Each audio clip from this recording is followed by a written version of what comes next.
Hello there, Wipper here, and once again, welcome back to another mod showcase. And today, guys, I'm going to be showing you the utility Mods mod. And the aim of this mod is to add new mobs into the game, which protect you, like golems. And some of them are going to teleport around with you and then protect you from mobs everywhere you go. And then others are static and they're going to stay in the same place and then protect one particular area. So you could put them in your back garden and they're going to fend off loads of different mobs that could trample your crops or anything like that. And then later on, I'm going to show you some turrets, which this mod also adds into the game, which you can upgrade, so you can have like fire turrets, and then extremely powerful arrow turrets, which set mobs on fire and stuff like that, and other stuff like some crazy golems, which are just ridiculous, like a crafting table with legs. But I'm going to start off with the basic golems and show you what they're all about. And by the way, guys, if you can shoot for 600 likes on this mod showcase, that would be amazing. But yeah, so we're going to start off with the stone golem. So in front of me here, I have just a pillar made of cobblestone. Not the most interesting thing in the world, but it all changes once you place a pumpkin on the top, like so. Now we've got ourselves a stone golem. Now these things are really weak and they will not move until they're prompted to move by an aggressive mob in the area. So they're going to stay static until an aggressive mob appears around them. So if we spawn down a spider now, it's going to try and attack the spider. But it's going to try and attack the spider as long as it can get close enough to the spider's body. But most of the times I've tested this, the spider always wins.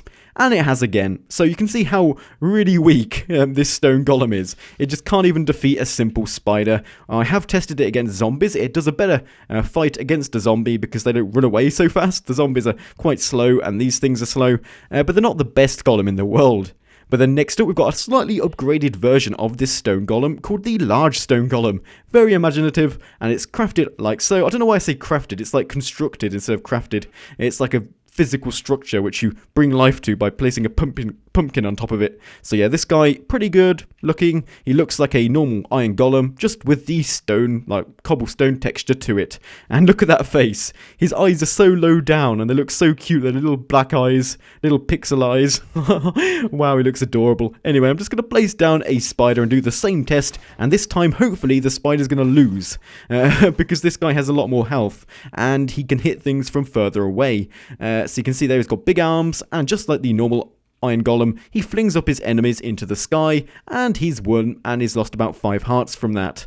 So we can just test that out with, I don't know, a creeper. It doesn't seem like they actually go for creepers. It seems like creepers aren't that aggressive, so they don't attack them. So yep, he's just staring at that creeper, doesn't care at all, no care in the world for that guy. But what about zombies? Yeah, he's going to go after the zombie, so he's going to destroy the zombie, and the burning because of the daytime is also destroying the zombie. But yep, fling his dead body into the air. That's brilliant. So yeah, that's the large stone golem. I'm going to have to kill these guys, otherwise it's going to disrupt my testing later on. But then next up, we've got a really overpowered golem. I think this is the most powerful golem in this whole mod. It's called the obsidian golem, and it's got like 100 health, and it's got really good armor, so you can't really destroy this thing. I mean, look at this. I've got a diamond sword, which would normally do 7 attack damage. If I hit this guy with a diamond sword, he takes 1 damage, because he, protects himself from 80% of the damage incoming to him. So if you hit him with 7, he's going to take away 80% of that, and he's only going to get damaged 1. And he's going to go around now trying to destroy any aggressive mob in the area.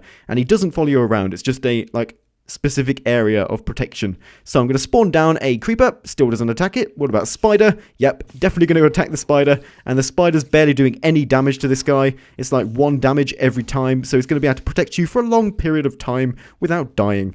But then next up, we've got the armor golem. And this is pretty much just 2 iron blocks on top of each other. And if you place a pumpkin on top, you get an invisible, zombie holding an iron sword. Not enchanted, so just normal armor. But it's invisible and it looks pretty epic, doesn't it? It's like a ghost, some kind of ghost walking around in armor with a nice powerful iron sword. And if I spawn down a zombie, let's see how it does against a zombie. Yep, it's being attacked. And hello there, creeper. What are you doing? You're just trying to attack me, or you're just going on a leisurely stroll? I'm going to kill you now because you're getting annoying. Right, so you can see there, this armor golem did not take any damage from that zombie whatsoever, and the zombie pretty much dies in like 3 hits. No, 4 hits. Like so. What about spider? Does the spider fare any better?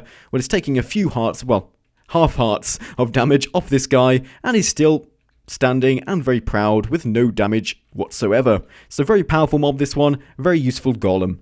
And then after that, we've got the gilded armor golem, and this is just like a golden armor version. It does half the damage of the iron golem because it has a gold sword, but it does have a pretty unique effect, which I'll explain to you once I've spawned it. So you can see there, everything seems to be enchanted, its sword's enchanted, and it's very bright. Look at that. The shaders must be making it extremely bright, because that's blindingly bright. It's like the sun has landed on Earth.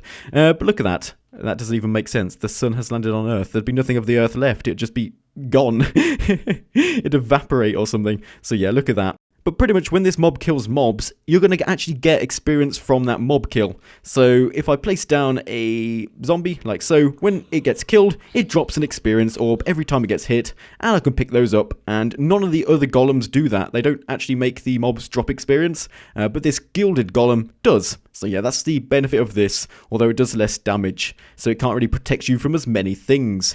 But now we're nearing to a close for all of these golems, so next to it we've got the Scarecrow, and this guy is one of the mobs that does follow you around. So if I place down a pumpkin on top of it, like so, and then walk off into the distance, this golem is going to follow me, like so. It looks like a zombie. It's like, bleh. I don't know what that was meant to be. That was meant to be like a zombie impression, but I'm pretty sure Scarecrows aren't going to make that sound. It's going to follow me around, and if I spawn down a mob, like a spider, it's going to chase after that spider and try and hit it. But you can see there, it's only doing like 1 damage, and that's because you have to give this Scarecrow like a weapon before it's going to be useful. So if I just right click on this Scarecrow with my diamond sword here, I'm going to pass the diamond sword to this Scarecrow, and now it's holding a diamond sword. So next time I spawn down as a spider, and it's going to attack the spider, hopefully, like so, and it's going to do 8 damage instead of the 1 before. And you can put anything in its hand. So I can put some rotten flesh in here, just right click again, and it's holding rotten flesh. Or I could put a shovel, and now we've got a really powerful shovel Scarecrow, which is going to do so much damage to mobs. Actually, it's not that bad. I mean, the shovel does 4 attack damage, so that's like 5 attack damage, pretty decent mob, but you can really put anything in its hand. Bear in mind, though, that you can't actually equip this guy with armor, so if I try and right click on it with any kind of armor, it's just not going to work. So yeah, the final kind of golem is called the Bound Soul, and it's very similar to the Scarecrow in the fact that it's going to follow you around and then protect you, and you can also equip it with weapons. But the difference between this one and the Scarecrow is it has more health, and you can also equip it with armor as well. Enchanted armor and enchanted weapons all work with this thing, so I'm going to just place down a pumpkin on top of 2 bits of soul sand, and now we've got a Bound Soul. And this guy looks pretty similar to Herobrine, with those really scary white eyes that stare straight through you, and his ripped shirt and everything looks really scary. But anyway, this guy is going to follow me around and then protect me from mobs. And of course you can equip him with weapons, so here you go, Herobrine, have a nice sword to kill me with.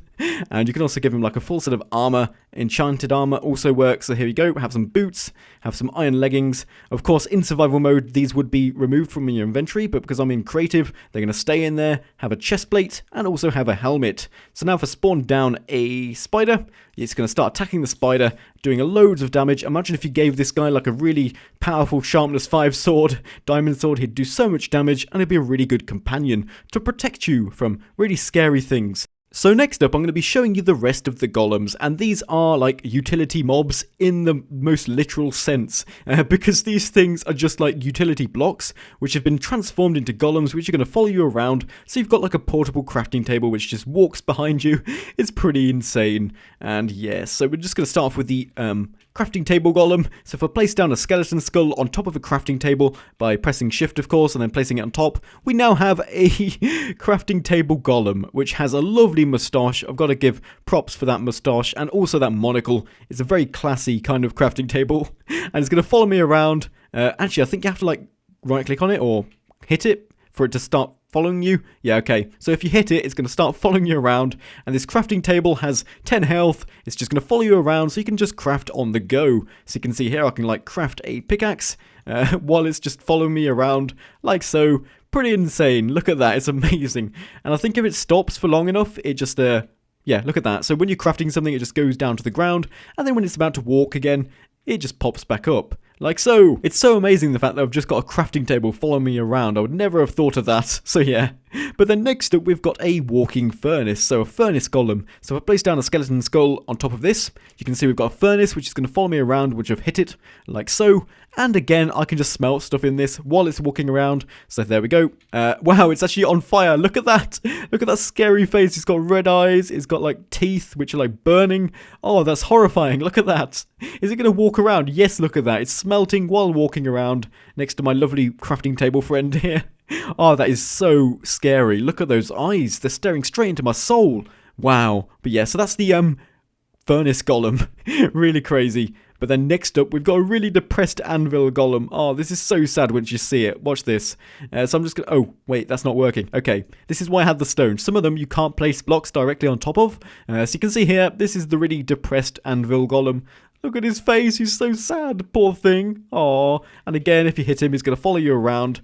But he's so sad. I just want to cheer him up. I want to hug him. Aw, look at his face. So cute and sad. Anyway, you can just like, name any item in this, and it works just like a normal anvil, so I'm going to call this stone pickaxe because I'm so original. So yeah, it still works as an anvil, but it's just going to follow me around. And now I've got a furnace. Let me just check on the smelting. Yep, doing okay. A crafting table and a anvil follow me around all the time. But then next up, we've got the chest golem. So I'm going to place down a skeleton skull on top of this one. And again, I'm going to need the stone method, like so. And now we've got a chest golem, which again is going to follow me around. I can store items in this chest, like so. What I did want to actually test with this is what happens when you kill it. So if I kill this chest, what's actually going to happen?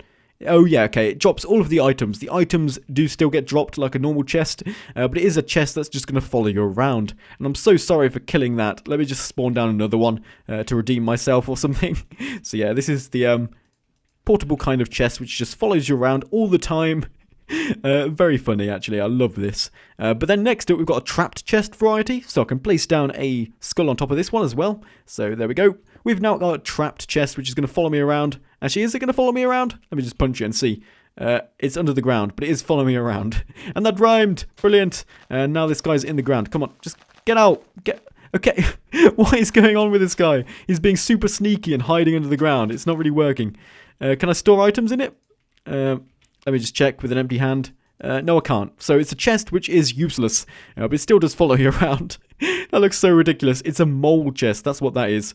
But then finally, we've got the ender chest golem. So again, I'm going to use this method because it doesn't seem to work any other way, like so. And now we've got a ender chest golem with legs, which is again going to follow me around, like so. And you can store items in it. And of course, in this case, it's not going to drop the items once you destroy it because it's an ender chest. So they're not going to drop the items because normal ender chests don't drop items, do they? I don't believe they do. So yeah, here we go. Just going to kill it. And it drops the obsidian of the ender chest, but it doesn't actually drop the items inside of it. So yeah, guys, those are all of the utility golems. I mean, look at that. It's just crazy. I love that furnace who's still smelting the ore there. And it just looks so scary. That is so scary. And then we've got the really depressed anvil. That's so sad to look at. Then we've got Mr. Moustache here. And we've got a trapped chest golem. Oh, you can store stuff in it. Okay, that's cool.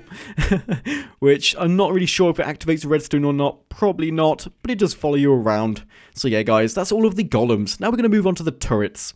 But now I'm going to show you all of the new turrets which this mod adds into the game. And all of these different turrets have different abilities, like we've got ones that fire fireballs, we've got ones that fire gas balls and stuff like that, and some like shotgun turrets which fire loads of arrows at once, and they're all really awesome. But I'm going to be starting off with this one here, which is the snow turret. And to construct any of these turrets, what it basically boils down to is you place a block on the ground, and that determines the kind of turret. Then you place a fence post on top of that. It can either be a nether brick fence post or a normal fence post, and then you finish it off with a dispenser like so. So I'm just going to build this snow turret, and pretty much this one just fires out snowballs like a snow golem, and it's not going to do any damage to the mobs it's attacking, but it does knock them back. So if you had a massive line of these all firing in one direction, it could stop mobs approaching your building or something, but it would go on forever. And there's no ammo, so you don't have to load these things. They just go automatically. You don't have to load them, so you just keep knocking mobs back until daytime, and then they'd burn up or something along those lines. So if I just place down a spider now, because they don't burn up in the daytime, you can see that it's just firing snowballs at the spider. The spider isn't being damaged, but it's stopping it getting close to the turret. And now that sign's in the way. That was really bad thinking on my part. Right, there we go. So now it should start attacking the spider. The spider's going to get aggroed on this turret, and it's going to start damaging the turret, because these turrets are actual entities, so they kind of move around. You can see it's aiming, like adjusting its aim to shoot the spider, and it's being damaged by the spider as well. And who's going to win, the spider or the turret? Well, considering the turret can't actually damage the spider, I'm putting all my bets on the spider right now. And yes, look at that. The spider has won the battle against the useless turret. That's probably the worst turret out of all of the different turrets that this mod adds into the game, so I don't really recommend you make one of those unless you really want to mess with mobs and knocking them back for no real reason. So yeah, and it did drop a snow block, but you can kill the turrets manually if you really want to get rid of them. But then next up we've got the stone turret, and this one's a bit of an upgrade, but its rate of fire is extremely slow, a lot slower than the snow turret, and I'll just give you an example of that now. So it's going to fire arrows, and of course it doesn't require ammo, which is a really positive point about these turrets. But you can see there, it's damaging the spider. How much damage is it doing? About 4 damage, I'd say. Let's just try that again. Let's see how much damage it does to this spider. Come on, aim better. Yes, look at that. 4 damage. And the aim of these things gets worse the further away the mob is, until it goes out of range and they won't even try and fight the spider. And this thing almost died. You can probably see here, you need loads of these in a row to stop the actual mobs getting close to them, because as soon as the mobs get close, the slow rate of fire really does mean that the mobs have an upper hand. But I'm just going to kill this thing, and then move on to the next kind of turret, which is the stone brick turret. And I suppose this is a bit of an upgrade over the stone turret, because its rate of fire is improved, but then the damage it does is halved. So it's kind of the same, really, when you think about it. It just stops mobs getting in so close, or so quickly. So look at that. How much damage is it doing? Yeah, 2 damage instead of 4, which the stone turret does. And who's going to win? The spider or the turret? Spider versus turret. It's the ultimate battle. And the spider lost and the turret won. Only by 2 health points though. That's pretty close. But yeah, so that's what the stone brick turret does. But now let's move on to the next one. Move swiftly onwards. We have the obsidian turret. And this is the most overpowered, in protection of all the turrets, because it just has so much health. No mob is ever going to destroy this. Maybe the wither would, but that's the only mob I can think that's powerful enough to destroy this thing, because it just absorbs so much damage. So I'm just going to place this down, and you may have noticed this one actually requires obsidian and a nether brick fence post. A normal fence post will not work on this one. But this one has the same kind of attack style as the normal stone turret, but you can see here it has 100 health points, which is pretty ridiculous, and it fires 1 arrow every 5 seconds, which is the same rate as the stone turret. But yeah, that's the obsidian turret, and just to demonstrate how much defense it has, if I hit this thing with a critical, with a diamond sword which has sharpness 10 on it, which is 20 damage, it only takes 5 damage, so it's reducing a lot of damage. We're talking about, I don't know, 70-80% of the damage is being reduced, and it doesn't take that much at all, so it's going to take me quite a while to destroy this thing, but it's a really good turret for like a starter kind of setup for your base, if you want to protect the base and have turrets which aren't going to die instantly like those two did. But then after that, we've got the more interesting turrets. So then next up, we have the fireball turret. And this one, because it's called the fireball turret, you're probably going to presume that it fires fireballs, and you'd be right in thinking that. So here we go, we've got the fireball turret. I'm just going to place down a spider, and it's going to fire out fireballs like the blazes do. But it does fire them more rapidly than blazes. So you can see here, it's now trying to fight the spider. The spider's not going to win, hopefully. Come on. Yes, there we go. The spider has died. But then after that, we've got the sniper turret. Talking about range, this one is the best range of all of them, apart from, I think one over here also does the same thing. I think that's the volley turret, but we'll see later on. So yeah, if we place down a dispenser on top of this and see what this sniper turret is made of. So if I place down a spider all the way over here, about, I don't know, 20 blocks away, I think that's the maximum range of this thing, 20 blocks. It's going to try and attack the spider with precision aim. Look at that. That's brilliant aim. It didn't even miss. Let's try and push this spider closer. Right, there we go. Oh, it missed. No, you're letting me down. Come on, hit. Oh, wow. I thought that was aiming at me then. Come on, just finish this thing off. Oh yeah, look at that.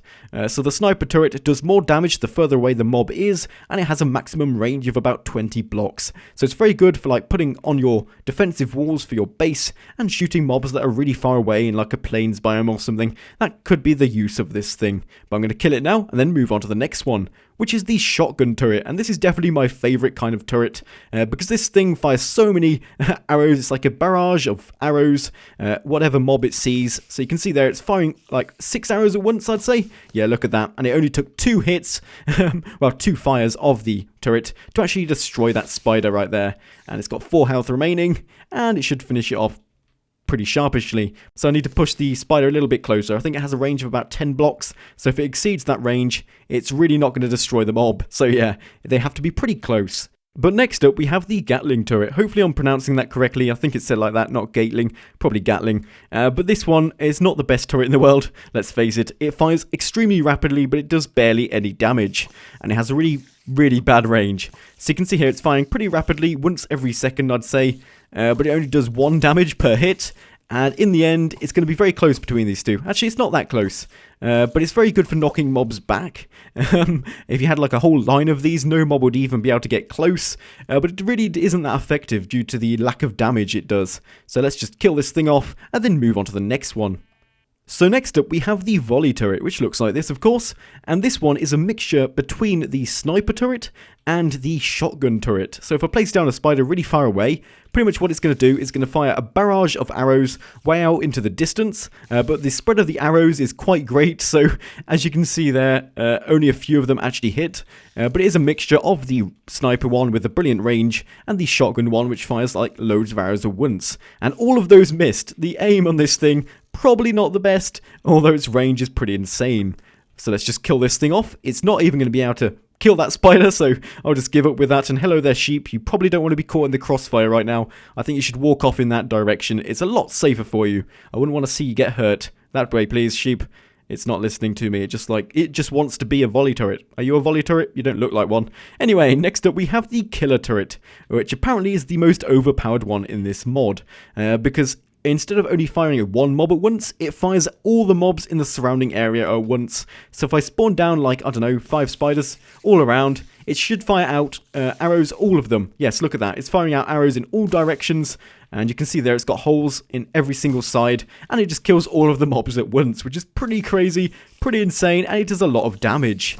But second to last, we have the Ghast turret, which fires out ghast balls, like so. Oh, whoops, I just completely missed that. So you can see here, this is what it looks like. It's got a nice nether brick kind of texture to it. But if I place down a spider, it's going to fire out massive ghast balls, which of course explode on contact with the ground and also set fire to the mobs. So it's going to be destroying your base at this rate. If a mob happens to get into your, base area behind your walls, it's going to start blowing up your own base, which is probably not ideal. So you need to make sure, absolutely sure, that no mobs are ever going to spawn inside of your base. Otherwise, these could cause quite a bit of damage. So yeah, it's better if these only fire outside of your base. But they're pretty effective because of all their explosions. They do quite a lot of damage, and their range, again, is 10 blocks. Like most of these turrets, apart from the sniper-based turrets.